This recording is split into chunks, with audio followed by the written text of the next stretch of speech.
The usual morning is not usual anymore. Summer and Rain are no longer excited for my pancakes. Hindi na nila ako kinakausap. Kahit ang tingnan man lang ako ay mahirap na para sa kanila. Kung dati hindi sila nakakatulog nang wala ako sa kwarto nila. Ngayon, kailangan ko ng susi kay Manang Olga para lang tingnan ko kung tulog na ba sila. Sobrang daming nagbago. 3 araw na ang nakakalipas at palala ng palala ang lahat.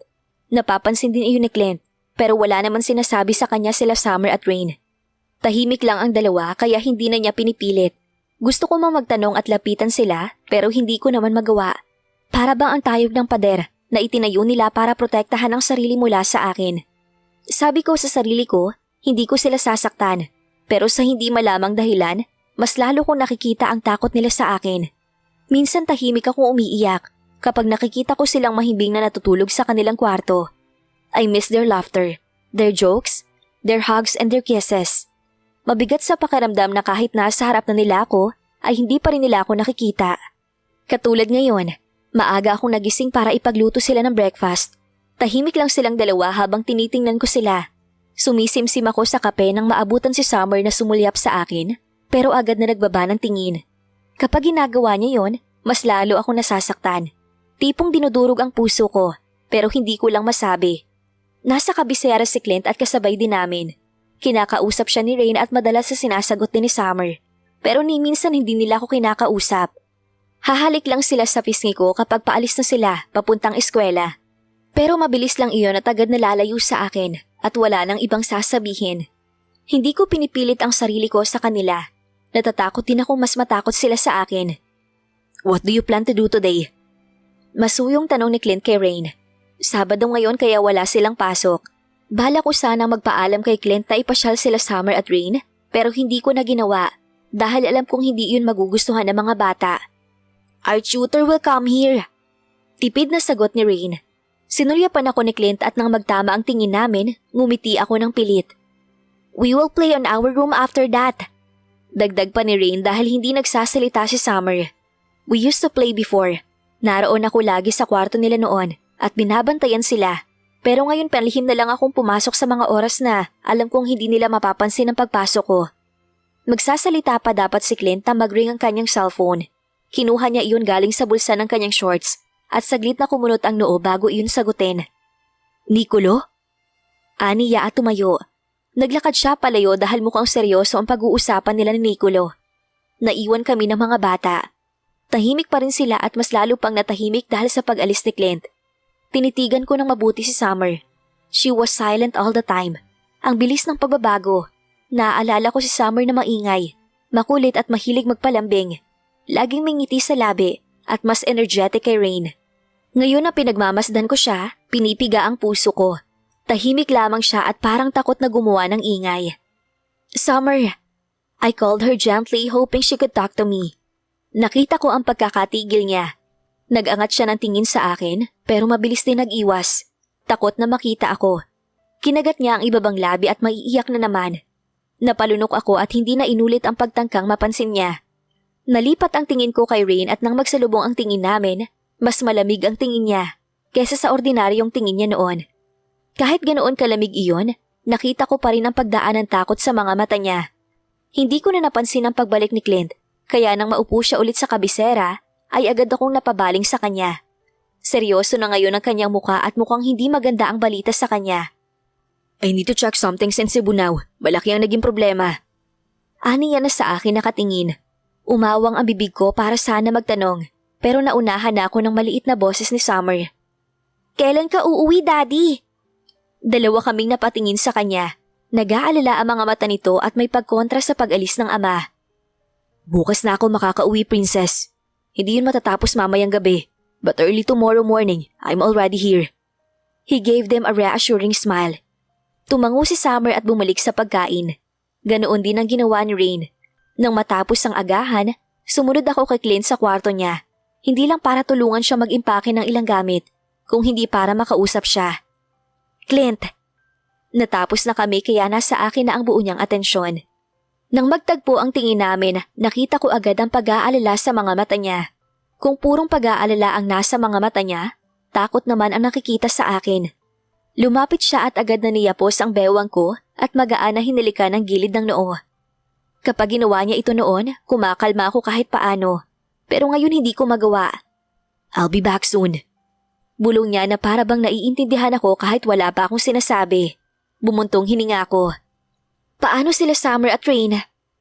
Nawawalan na ako ng pag-asa. Alam niya at nakikita niya ang pagbabago sa kambal. Pero kahit sa kanya ay hindi nagsasabi ang dalawa. They will be fine. Aalamin natin ang problema. They only need time. Maayos din natin to. Pag-aalo niya sa sakit na nararamdaman ko. Mabilis ang bawat galaw niya at mukhang kailangan na niyang umalis kaya matapos niyang ibilin kay Manang Olga ang mga dapat gawin, ay agad siyang nagpahatid kay Carlos sa pinakamalapit na airport. Summer didn't say a thing, pero nakita ko ang pagkislap ng lungkot sa kanyang mga mata nang makitang paalis na si Clint. Si Ray naman ay agad na niyakap ang kakambal. Ibinili ni Clint kay Ray na bantayan ng mabuti si Summer. Tanging pagtangulang ang nagawa kanina ng bata. Walang salitang pumasok ulit sila ng bahay at hindi man lang ako tinapunan ng tingin. Sumunod agad sa kanila ang dalawang katulong habang tinatanaw ko lang ang pagpasok nila ng bahay. Ayos ka lang ba, Eudora? Sinay Conchita na mukhang hindi na nakatiis sa katahimikan ko. Nasa kusina kaming tatlo ni Saling at wala ni isa ang gustong magsalita. Hindi naman ako nagdadamdam sa pag-alis ni Clint. Naiintindihan ko yon. Ayos lang naman sa akin. Ang pinoproblema ko ngayon ay sila Summer. Hindi na sila ulit bumaba. Umakyat pa sa kwarto nila ang tutor dahil doon nila gusto, kesa dito sa salas. Halatang ayaw akong makita. Kaya si Sarah ang inutusan ko mag-akyat ng merienda sa kwarto nila kanina. Ayos lang po ako, Nay Conchita. Pinilit kong maging normal ang boses pero hindi ko nagawa. Naroon pa rin ang lukot at panghihina. Mukhang pinipigilan lang nila ang sarili na magtanong. Kung magtanong man sila, wala akong maayos na maisasagot. Dahil kahit ang mga sarili kong tanong, hindi ko rin masagutan. Nang matapos kami magluto, ako na mismo ang umakyat para katukin ang kwarto nila. Pero nang makita kong bahagya ay yung nakabukas, tumahan ng bawat yapa ko palapit. Naririnig ko na ang usapan nila, pero hindi yun gaanong malinaw. Kaya nang matapat ako sa pinto, bala ko pa sanang kumatok, pero nabitin sa ere ang kamay ko nang marinig ang sinabi ni Summer. I'm scared, Rain. Umiiyak na naman siya. Kinagat ko ng mariin ang ibabang labi para hindi gumawa ng ingay. She won't hurt us, Summer. Boses iyon ni Rain na alam kong kaunti na lang ay iiyak na rin. Unti-unti kong ibinaba ang kamay at nagpa siyang pakinggan ang usapan nila. Masakit sa akin na marinig ito, pero gusto kong malaman ang dahilan kung bakit nagkakaganito sila. She won't. She did, Rain. Malakas na sigaw ni Summer na nagpatigil sa kambal. Bakit ayaw mo sa akin maniwala? I'm not lying. She hurts me. She hurts me. Summer, calm down. Si Rain iyon, na naririnig ko na rin ang pag-iyak. My heart shattered from hearing their commotion. Hindi ko sila nakikita, pero naiisip ko na ngayon kung paanong inaalon ni Rain ang nagwawalang si Summer. I can picture them hugging each other while crying on each other's shoulder.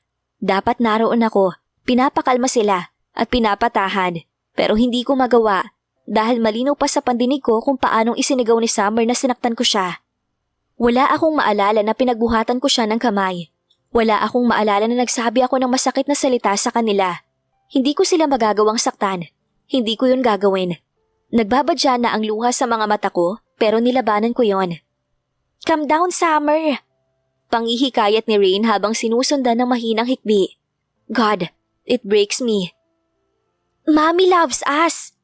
Dagdag niya sa mahinang boses dahilan para mahulog ang butil ng luha sa mga mata ko. Mas lalo pang lumakas ang pag-iyak ni Summer habang tahimik na humihikbi si Rain. Malalaki ang hakbang na lumayo ako sa pintuan ng kwarto nila at nagtungo sa kwarto ko. Nalulumong napaupo sa gilid ng kama habang nakatingin sa kawalan. She hurts me. Para iyong kutsilyo na paulit-ulit na isinasaksak sa dibdib ko. Nangako akong hindi ko sila sasaktan. Iyon yata ang pangako na sinasabi ni Rain sa akin. I never break that promise. Hindi ko sila magagawang saktan. Paulit-ulit kong inisip ang mga nagdaang araw, lalo na ang araw na umuwi silang umiiyak si Summer. Sigurado akong wala akong ginawa sa kanila. Ngunit sa paraan ng pagkakasabi ni Summer, ay sigurado siya na ako yon. Sinaktan ko siya, at iyon ang ikinatatakot niya sa akin. Para akong ibanalik sa panahon na kinatatakutan nila ako dahil ako si Eudora. Natatakot sila sa akin noon na baka saktan ko sila kahit hindi ko naman yun gagawin. Hindi kaya... Madaling nilukob ng kaba at takot ang puso ko nang pumasok sa isip ko ang maaaring dahilan kung bakit ipinagpipilitan ni Summer na sinaktan ko siya, gayong hindi ko sa kanya yun magagawa. Ilang oras pa akong nanatiling tulala habang samot-saring ideya ang pumapasok sa isip ko. At sa huli nauuwi pa rin iyon sa isang ideya. Si Eudora. Kaya nang sumama ako kay Sarah at Nay Conchita sa pamamalengke, hindi pa rin mapalagay ang loob ko. Hindi rin naman kasama si Saling dahil si Carlo ang nagmamaneho sa SUV na sinasakyan namin. Palaging umiiwas si Saling kay Carlo, kaya nagpaiwan na lamang siya sa bahay. Buong biyahe tahimik ako. Si Nay Conchita at Sarah naman ay nag-uusap tungkol sa bagong tayo ng grocery na balak nilang puntahan para doon mamili. May sarili akong listahan ng mga bibilhin. Kaya na makapasok kami sa grocery store, ay agad akong lumayo sa kanila para kumpletuhin ang nasa listahan. Sumama ako hindi lang para tumulong mag-grocery. Naisip ko rin na bilhan sila Summer at Rain ng blueberry cupcake at strawberry cupcake na alam kong magugustuhan nila. Nadaanan namin kaninang isang cafe malapit lang sa grocery store na pinasukan namin. Kaya nang matapos akong mamili at wala pa sila na Conchita, ay agad ako nagtungo sa SUV at inilagay sa loob ang mga pinamili. Tutuloy pa kami sa pagbili ng isda at karne, kaya habang wala pa sila na Conchita, ay nagpaalam ako kay Carlo na bibili ng cupcake sa malapit na cafe at babalik agad. Itinuro ko naman kay Carlo kung nasaan iyon. Lalakarin ko na lang dahil malapit lang naman. Tumango siya at sinabing hihintayin na lang ako makabalik. Hindi agad ako natuloy sa pag-alis. Sinuyod ko pa ng tingin ng paligid. Kakaiba. Hindi ko alam pero pakiramdam ko may nakatingin sa amin. Sa akin. Naramdaman ko na ang ganitong pakiramdam noon. Yung mga panahon na tinitingnan ako ng asawa ni Auntie Lolita mula sa malayo. Hindi ako mapakali. Ano pong problema? Ani Carlo nang mapansin ang paglingaling ako. Napatingin ako sa kanya at agad umiling. Siguro ay guni-guni ko lang yon. Wala. Tipid kong sagot at nagpaalam na sa kanya. Tinanaw niya naman ako paalis. Marahil nagiging paranoid lang ako dahil sa maraming iniisip. Gusto kong kausapin sila Summer mamayang gabi. Gusto kong malaman ang buong detalye mula sa kanila. Determinado na ako sa pagkakataong ito. Hindi ako mapapakali ngayon pa bang may ideyang nabubuo sa isip ko na hindi ako bibigyan ng kapayapaan. Kaunti lang ang tao sa loob ng cafe kaya mabilis akong nakapila. I ordered different flavors of cupcake dahil nainganyo rin akong bumili ng marami. Mukhang magugustuhan iyon ng kambal. I was half smiling when I exited from the cafe. Mula rito ay natatanaw ko pa ang SUV na nakapark malapit sa grocery. Mukhang wala pa sila na Conchita. O baka ako na lang hinihintay. Kaya nagmadali akong tumulak. Tahimik ako naglalakad pabalik nang makita ko ang mabilis na paglakad ng isang lalaki pasalubong sa akin. Nakasuot siya ng bull cap at meron pang itim na mask. Sa hindi malamang dahilan, agad akong kinabahan kahit wala namang dahilan.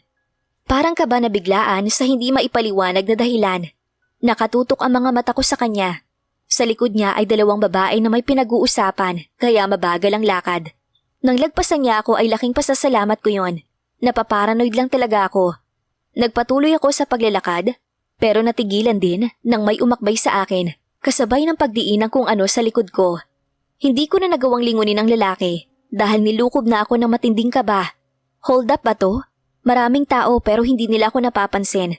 Sa paraan ng pagkakaakbay sa akin ng lalaking ito, ay iisipin lang nila na magkarelasyon kami o walang masamang nangyayari kahit meron na. Gustuhin ko mang tumili at sumigaw ng tulong, hindi ko na ginawa dahil alam kong baril ang nakatutok sa likod ko. Sumama ka lang na maayos, walang mangyayaring masama sa'yo. Malalim ang boses na yon dahilan para mapasulyap ako sa kanya na hindi gaanong malayo ang muka sa akin. He is wearing a black mask and a black bull cap. Siya yung lalaki na nakasalubong ko kanina.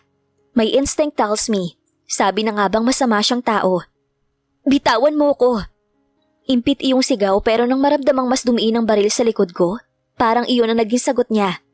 Mahigpit kong hinawakan ng paper bag na dala ko dahil sa kabang nararamdaman. Hindi lang ito simpleng hold up. Itinulok niya ako ng bahagya habang nakaakbay pa rin sa akin, dahilan para mapahakbang ako. Nang mapansin niyang wala akong balak maglakad, ay siya na mismo ang nagkaladkad sa akin habang idinidiin sa likod ko ang hawak na baril. Abot-abot ang kabang nararamdaman ko. Tumitingin ako sa mga taong nakakasalubong namin. Umaasang mapapansin nila na sapilitan ang paglalakad ko pero mukhang wala man lang silang pakialam. Kaya nang matapat ako sa isang itim na SUV van ay mas lalo pa akong kinabahan. Kidnap? God, Please no. Please, save me. Agad pumasok sa isip ko si Clint, pero imposible. Wala siya rito. Hindi rin ako matutulungan ni Carlo dahil malayo-layo pa ang SUV namin. Lumabas ang isang lalaki mula sa shotgun seat at binuksan ng bahagya ang pintuan sa likod ng van habang inilalapit pa ako lalo ng lalaking nakaakbay sa akin. Nasa isip ko na ang sumigaw. Pero nang matiim akong titigan ng lalaking nagbukas ng pintuan ay nawalan ako ng lakas. Wala siyang suot na mask kaya kitang-kita ko ang mukha niya. Marahas akong itinulak ng lalaki papasok at mabilis na isinarado ang pintuan. Bumagsak ako sa upuan ng sasakyan at doon lamang nagkaroon ng lakas na itulak ang pinto pero hindi iyon bumukas. Pakawalan niyo ako! Sigaw ko.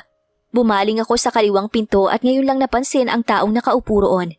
Natigilan ako, lalo na makitang nakabaling ang tingin niya sa akin. Sigurado akong babae siya dahil sa mahaba niyang buhok na nakalugay. Nakasuot siya ng itim na shades at mask kaya hindi ko makita ang mukha niya. Bahagyang itinagilid ang kanyang ulo at tila ba sinusuri ako. Hindi ko man nakikita ang mga mata niya, ay alam kong matalim ang pagkakatingin niya sa akin. Nang unti-unti niyang tanggalin ang shades na suot at makita ko ang mga mata niya, ay tila ginapangan ako ng kaba.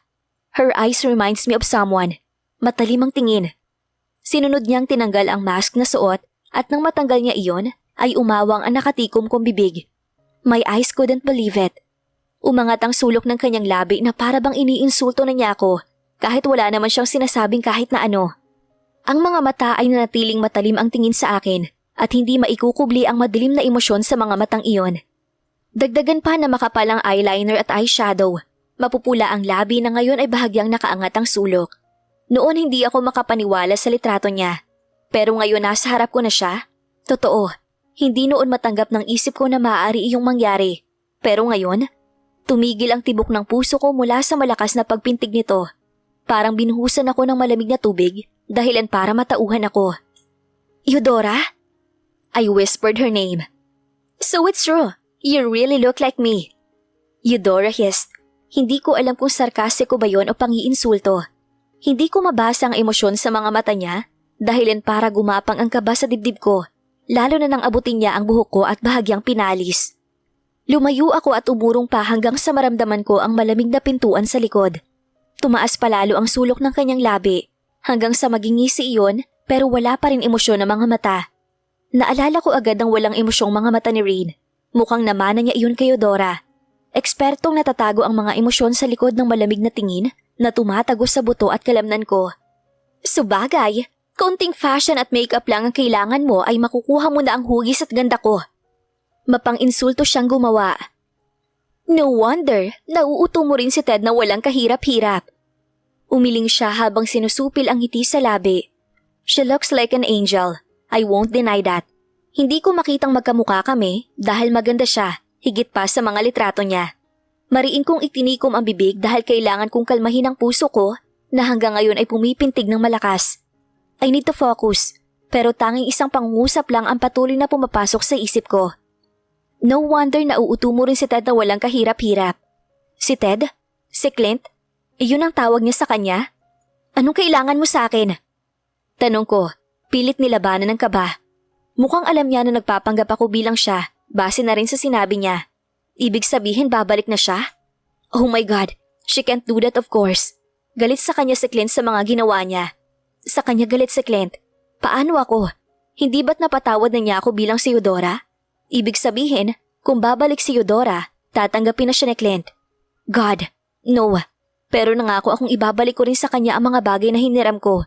Hiniram ko lang ang lahat ng to. Siya ang totoong Eudora. Dapat ibalik ko na sa kanya ang hiram na pagkatao. Lalo na't narito na siya. Bakit hindi ganun ang gusto ko ngayon? Hindi ko inaasahan na matatakot ako sa kanya ngayon. Matatakot sa pagbabalik niya. Masaya bang maging ako? Nakangiti niyang tanong habang matama na nakatingin sa akin. I'm good in hiding my fears pero mukhang nakikita niya ngayon ang totoo kong nararamdaman. Dahil hindi pa rin napapawi ang matamis niyang ngiti. Nabahira naman ang pagkairita ang nararamdaman ko dahil sa tanong niya. Hindi. Matigas kong sagot. Hindi masayang maging ikaw. Lahat ng tao hindi ka gusto.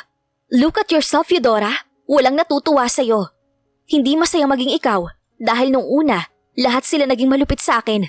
Pakiramdam ko napakasama akong tao, Para kagalitan at katakutan ng lahat ng tao. At ngayon na nakakausap ang nakikita kita, naiintindihan ko na kung bakit.